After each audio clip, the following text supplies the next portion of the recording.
мына орындыққа сізді отырғыза алмаймын. Шыға берсеңіз болады. Қатысушылар, сіздерге айтарым, бұл ойын алаңы емес. Бұл махаббат алаңы. Өкінішке орай фото видео жоқ. Біз енді күнде кездесулер болып жатыр, бірақ кездескен жобамен қоштастыңыз. Біз сізге де бақыт, жұптарыңыз ажырамасын, тойға шақырыңыздар, келеміз. Енді бір жастарға кеп қойыңыздар, осы жерде жұптарыңыз деп отырған. енді негізі осылай жобасы шынымен де жастарға үлкен мүмкіндік береді, өзінің теңін табуға, өзінің жартысын табуға. Мен таптым, осында қатысушылар жұпсыз отқандарға да табуын шын жүргенмен тілектеспін. Көңілмен. Тек қана алға, әрқашан бақытты болыңыздар.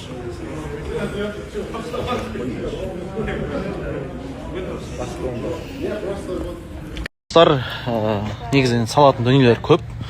Оны қазір сала береміз ғой. Бізде сағат уже примерно 9 болып қалды. Мына жақта енді үлкен кісілер шай ішіп тамақ ішіп отыр. Сосын айта кетейін дегенім, негізі көп той иелері уже мені уайымдап отыр екен. Балам, сен қайтасың ба, қайтатын түрің бар ма негізі деп ше. Уайымдамаңыздар. Оға дейін қайтам, бұйырса осы марттың 16-сы Алматыда болам. Алла нәсіп етсе.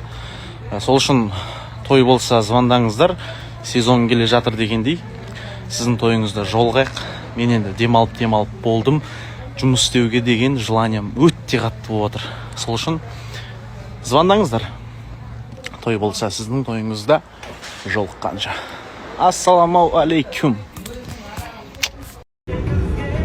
Бүгін біраз шаруаларымды бітіріп алдым. Аллаға сансыз шүкір. Ханды сатитін алып қазір логопедке апарам. Сөзді көп шығалмадым. Шаруаларымды жүрдім.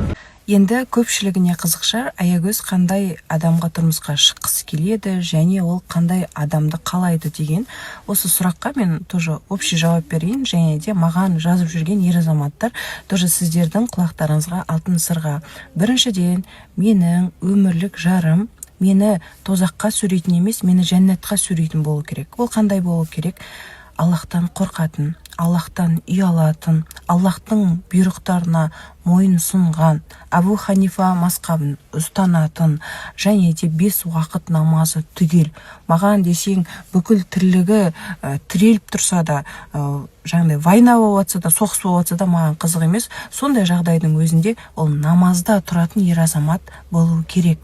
Ол біріншіден, екіншіден Аллахтың бізге қалдырған Құран кітабын оқи алу керек, арабша оқи алу керек.